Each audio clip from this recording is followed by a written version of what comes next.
You may have seen our previous method of using 3D Builder to place magnet holes into our 3D print files. Well, a few months on and a few Lychee updates since, we now mostly do this process within Lychee. And you can do it with Lychee pre-supports provided by sculptors too. So first of all, open your STL in Lychee. Follow your normal hollowing process. For this particular model, we went with 2.5mm wall thickness since this is a very large piece and it fills the build plate of our new GK3 Ultra. Next, head to the Holes tab and input the diameter and penetration sizes. The diameter will be the diameter of your magnet. Add in 0.2mm to allow for any slight shrinkage in resin and to make sure you have room for the glue too. We're trying to save time by making the holes prior to printing, so we don't want them to be too small and have to sand away after printing anyway. Penetration size, we do an extra 0.1mm, and this is going to be to match the depth of the magnet. We keep this a bit tighter as we want the magnet to be as flush as possible to the surface, and have found this measurement works great for our resin and printing process. You may want to test your own tolerance with your particular resin choice. Now, as you see here, this currently just looks like a drain hole, and as you know from our previous video, we like our magnets to have a floor to make sure the magnet doesn't fall through and turn the model into a rattle. So we head over to the Hollow Blockers tab and choose the cylinder version. We adjust to be a size that's bigger than the hole we just created and also adjust it to the same sort of angle. Once we click update, you can see that it's made the area all around the hole solid, perfect for holding our magnet in place.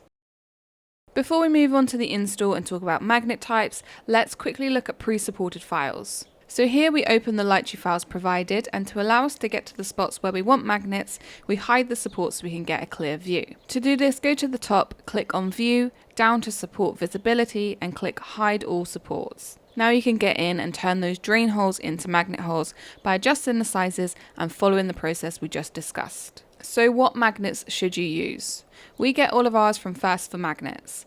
Really, magnets aren't something you want to cheap out on, and you can definitely get bad ones. When it comes to sizes, 10mm by 5mm is often the biggest we go for the model itself, like you've seen here on this model. However, for the bases, we can go as big as 15 or even 20mm. Now this is obviously a very big model and we mostly print 1/4 scale, and if you're looking to magnetize smaller models, these sizes will be overkill.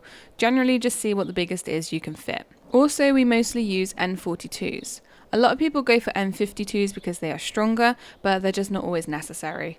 There is definitely such a thing as magnets being too strong. You may find that they'll pull themselves out of place if they're too strong. We will occasionally go for N52s in these really big statues, particularly if the price isn't too different. Now we get to the install. If you find your resin shrinks quite a lot, do the install pre-curing. We tend to just do it after the pieces are cured though. Check once, twice, and then again for good measure that you are using the correct pole of the magnet in each connecting model piece. Don't learn the hard way like we have done and try and put polarizing magnets against each other.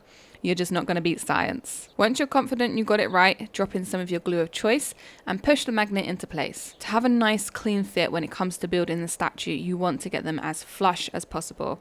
And this is why we factored in that tolerance millimeter earlier. Make sure you have some sort of tool handy to help you push them in if needed. You don't want to have the magnet half in and get stuck and not have anything to hand to help you finish the job. And there we have a magnetized statue. This process has been absolutely vital to our shipping and make sure that our models arrive safely. If you enjoyed this video, please do leave a like and a comment. Thank you so much to all of our patrons to help make these videos possible. We don't do many short quick tips over here on YouTube, but we do have more over on our Patreon, and all the support just helps us be able to put out more and more of this content for you guys here on YouTube too.